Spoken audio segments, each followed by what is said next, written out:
When we live in the future, with psychic powers and transcendental technology, what do you think is going to be the biggest threat to mankind? Well, apparently it's plants that eat your brain. Oh god.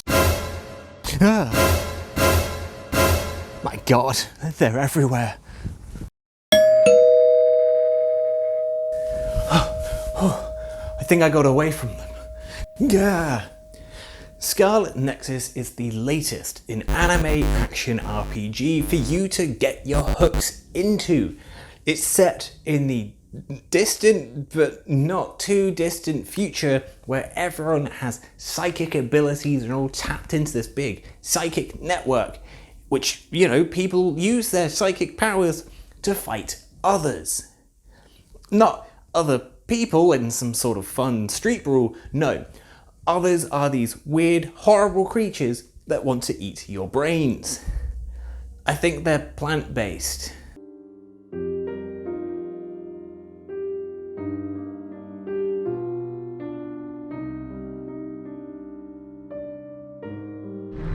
It is in this world that we find our two protagonists, Yuito and Kisane, as new recruits to the OSF, the Other Suppression Force.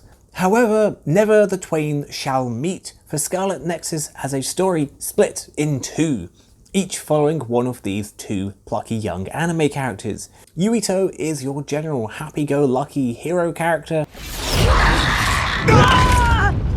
and Kisane hates everyone, and she will let them know about it. Kisane! You shouldn't say something like that! Those are some harsh words. With each character comes a different side of the story, and with each half clocking in at roughly 20 hours apiece, you're in for a lengthy tale that tackles a variety of aspects, such as human development, the lack of post-career support for soldiers, as well as a number of stories of intrigue and mystery. And by playing each side, will you eventually piece together the full story? Probably. As you unravel the story, you'll be doing it in the most traditional of ways. Murder and conflict. Each of the two main characters have their own unique way of fighting, but ultimately it devolves into one key factor. Hit the hideous brain-eating plant monsters, and hit them hard. Scarlet Nexus takes the nebulous concept of the action RPG and gives you both action and RPG elements. Combat mostly involves unleashing a flurry of attacks, darting from enemy to enemy as you try and smash and grab as many creatures as you can, and it feels almost reminiscent of games such as Devil May Cry or Bayonetta. Sort of. But there are a flurry of upgrades and skill points and equipment menus to get bogged deep down into that all allow you to truly unhinge your RPG consuming jaw and eat heartily through the various systems at play, like you're eating a delicious brain. Because others eat human brains. As you fight, however, you're not limited to your fists and weapons, as you're a psychic being. You've got psychic powers to unload all sorts of psychic mayhem on your non-psychic foe. And this is where the combat really begins to thrive as you dash around, stabbing an enemy and then swinging a large bin straight into the monster's unsuspecting maw, only to dive right back into the onslaught to continue your fight. And that's not all. You see, you can also augment all of your various abilities with the psychic powers of your various companions, and they all have a wide variety of different things you can do. What psychic powers are there, you may ask? Telekinesis, pyrokinesis, electrokinesis. No, that's an actual bad idea. Telepathy, and even hypervelocity. Oh god.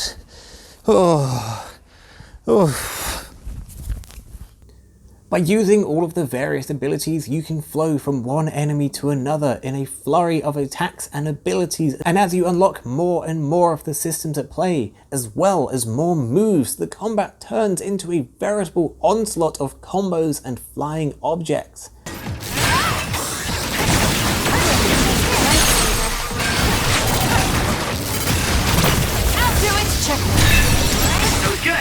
Plus, there's even special telekinetic items you can use that may involve dropping water on someone or smashing them with an entire train, and it's quite frankly fun and enjoyable.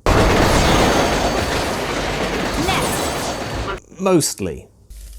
The combat is genuinely quite fun as you take on these weird twisted creatures of plants and metal combined, and your allies chip in with their own physical attacks, but also their own psychic medley of powers. And all of this combined with the various other abilities and systems going on within the combat means it builds into this delightfully engaging mess. But wait, there's more. What if your friends weren't just batteries of magical powers to use and drain for very specific monster interactions and weaknesses, but instead, what if you actually cared about them and, wanted to spend time with them and learn who they are and learn their likes and dislikes? Yeah, it makes no sense to me either. Between each chapter of Scarlet Nexus, you are given the opportunity to talk with your comrades in your hideout and learn more about them. While some of these may just be general anime tropes of the angry, uptight kid or the person who may as well shout how they've got a secret agenda.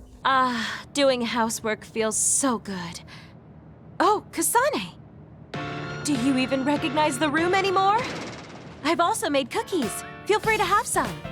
Some of these involve genuinely interesting conversation topics, like retiring from the military due to old age and not knowing what to do with your life afterwards, as all you've known is military service, and is retiring just basically not living anymore? Yeah, things can't stay this way. You just wait. Just looking at you makes me angry. You're someone I can rely on in battle. Your personality aside and all. Oh god, that was a little bit heavy. But there is no time to dwell on that because we need to move on to the next topic, which is... oh no, it's the mid-review turnaround. It's a good thing that we all saw this coming, thanks to my incredible psychic ability of foresight. Foreshadowing. Scarlet Nexus is a game that I keep wanting to enjoy. The combat is fun and fast and really engaging at times, and the setting the world is in is wonderful and interesting, and it's something that I just want to explore and experience more of. But also, here is everything wrong with the game. The combat is one of the biggest strengths of this game, and I find myself normally enjoying things. But then you'll hit a moment where it all becomes a bit too frustrating. Whether it's the awkward targeting system that means you can't quite attack the enemy you want, or the specific lock-in key system at play with some of the abilities being specific for certain enemies, meaning you have to just wait around until the bar refills for you to actually use it and kill the foe. There are more than enough instances of minor annoyances that all begin to build up into one big annoyance. As an actiony, vaguely hack and slash kind of game, you'll be constantly trying to attack monsters left and right, but they'll also continue unfettered, and it leads to an endless cycle of hate, in that something feels ever so slightly off with the combat pacing, in that it is meant to be fast and furious, but the enemies will tear you to bits if you're not careful, and you can't really be careful. All of this is enhanced in the boss interactions. The point in the game where I really began to just stop having fun was when I was fighting two bosses back to back. One was this annoying tower of a boss, where not only did it have some interesting but ultimately annoying vision mechanic thing going on, it would also intermittently turn the entire floor into electricity. And if you touched the electricity, well, even gently, you would probably almost certainly lose a lot of HP or die. And goodness, are you going to be touching the floor a lot? It's the floor after all. And then the following boss continues in this path of pure annoyance, in that you would engage in a combo, right? Just to do some damage. It's expected in the game. However, after the first attack lands, the boss has gotten bored. To be honest, it didn't even matter if the first attack was going to land. The boss is just bored of you, and it begins to engage in their own combo at any point in any moment that does a lot of damage, meaning you never have the chance to actively engage in a combo. You never get the chance to do any of your big skills because the enemies do not care. They are unresponsive to anything you do all the time. And it's so annoying because you never have that moment to wail on an enemy because they just take it in the face and then they just attack you through all of your attacks. And there's no such thing as an opening because they just don't care about you. The game throws so many new systems at you far too quickly before the previous ones have had a chance to settle and be understood. And the systems are great, they're fun and impactful, but it all becomes a little too much, a little too quickly, and it's one of the biggest issues with the game. I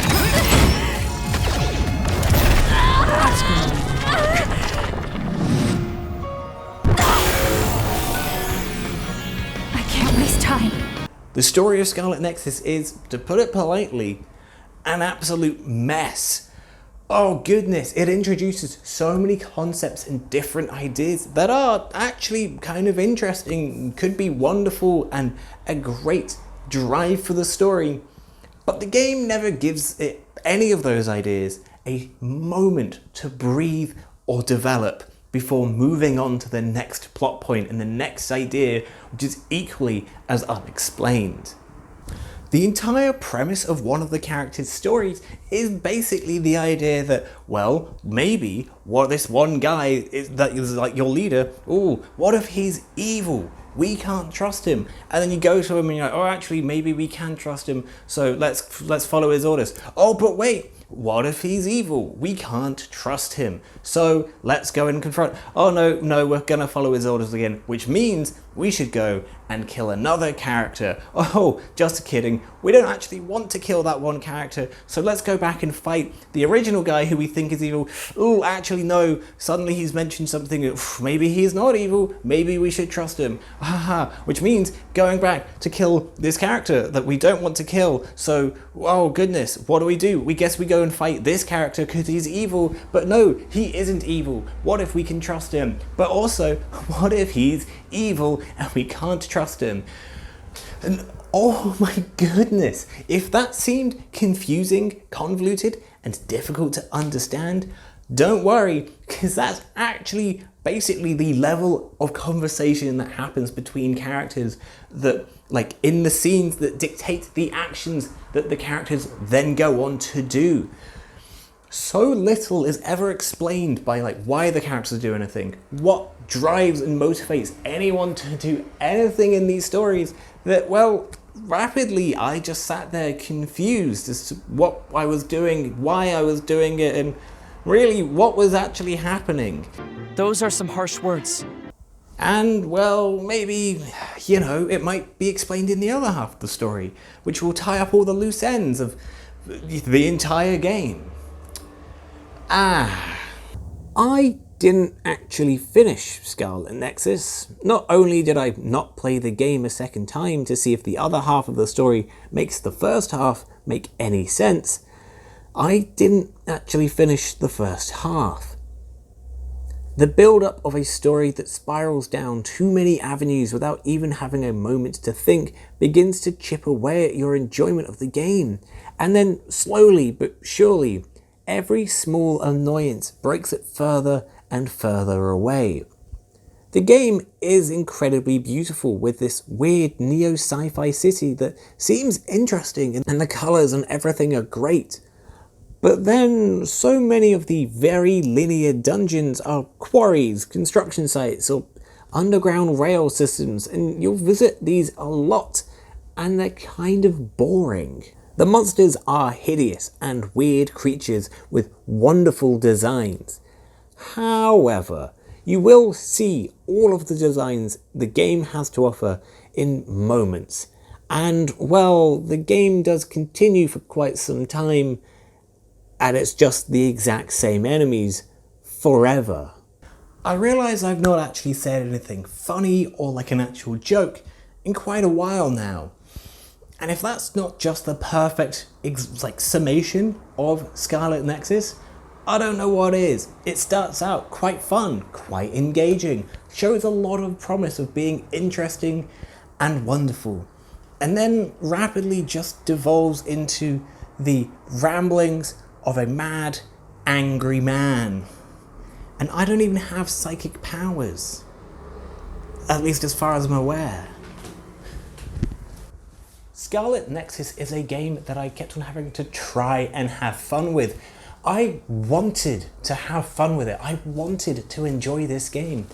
But I found myself having to constantly trying to look past those moments where I was not having fun, or the moments where I was just confused as to what was happening with the plot and what on earth was the driving force for just about anything. It is a game filled with anime nonsense, and I love games with anime nonsense in them. The scenes where those peak moments of anime nonsense happened were like wonderful and engaging and looked marvelous, and I was hooked.